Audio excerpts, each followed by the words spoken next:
Good day, everybody. This is Charmaine Miller, and thanks once again for joining me. It's so encouraging to see that many of you are still committed. I mean, still committed to continual learning and personal growth. It's obvious because you're still tuning in.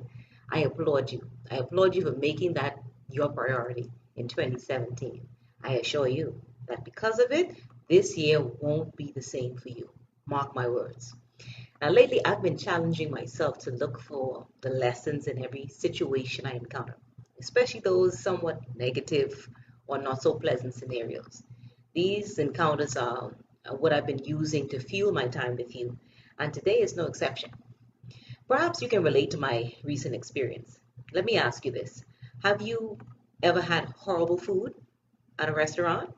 Gotten turned around and around at an establishment because no one seemed to know what they were doing? Hmm? Have you waited 30 minutes or more on a line for a service that should have taken maybe 5 minutes? Simply put, have you been the recipient of bad customer service? That sounds like a resounding yes. And if you've answered yes to any of these things, I wonder if you have ever taken the next step and either reported the issue or spoken with someone in charge only to be brushed off. Perhaps you were told in a nutshell that that's just the way things are here. Or maybe they tried offering an apology and it kept ending with, but. You know that one. Yeah, I understand what you're saying, but I hear you, but hmm. The implications of that but is what I want to speak about today. This is a clear indication that such people refuse to take responsibility, and this is what is weakening many organizations. Are you guilty of not taking responsibility?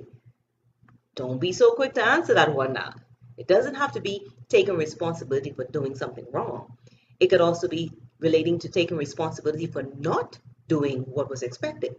You know those simple things like not refilling the coffee pot in the office or not remembering to sign someone to clean the conference room before a very important meeting, or maybe just not taking responsibility when a coworker who is under your supervision messes up. Hmm? I know you're probably thinking, well, I'm not going to be taking the heat for something that someone else did. I hear you. And that's not exactly what I'm saying. I'm simply advocating that you acknowledge your downfall in the situation. 9 times out of 10, there's something in it that we need to take responsibility for. So, why is this important then? I'm glad you asked. I heard you loud and clear. Besides it just being the right thing to do, I want to quickly share with you three important reasons why you should take responsibility. All right? The first thing is taking responsibility brings relief. Yeah, it relieves the stress by clearing the air. Nothing diffuses a cantankerous customer, parent, or coworker like manning up and admitting your part or your company's part in the problem, whatever it may be. Now, mind you, this this doesn't relieve the other party of their wrongdoing or their part in the problem, but it gives you a window for further negotiation or resolution in a more friendly environment by just taking responsibility.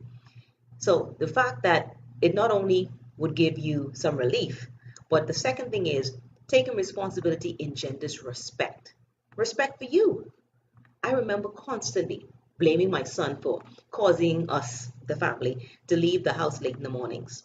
Until one morning, he got up really early, did his regular morning routine, and had to wait on me for 10 minutes before we left the house. Late again. When we jumped into the vehicle, I quickly took responsibility and I apologized for the part I had played in making us leave late again. Now I can tell you this, my son has demonstrated and he's even articulated his renewed respect for me as a result of this admission. So I can tell you there's a lot of value in saying taking responsibility because it forces respect.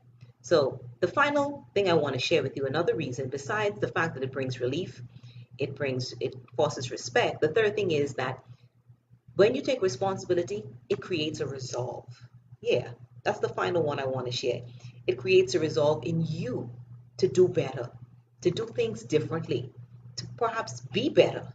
All in all, it gives you the resolve to make a positive change.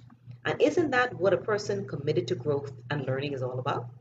You better believe that after my son showed me, he showed me up like that. I resolved within myself to do what was necessary to be a part of the solution, not a part of the problem. I took responsibility. How about you? So I encourage you to take responsibility for your actions or the lack thereof. Besides being the right thing to do, it brings relief. It forces respect and it creates the resolve we need to get things done. If this video has helped you or encouraged you in any way, feel free to share it with a friend, tag them in it, and even subscribe to our YouTube page, Proactive Skill Developers, so you don't miss out on an upcoming video. In the meantime, let's choose to keep learning and growing because what we learn becomes a part of who we are. And like Einstein said, once we stop learning, we start dying.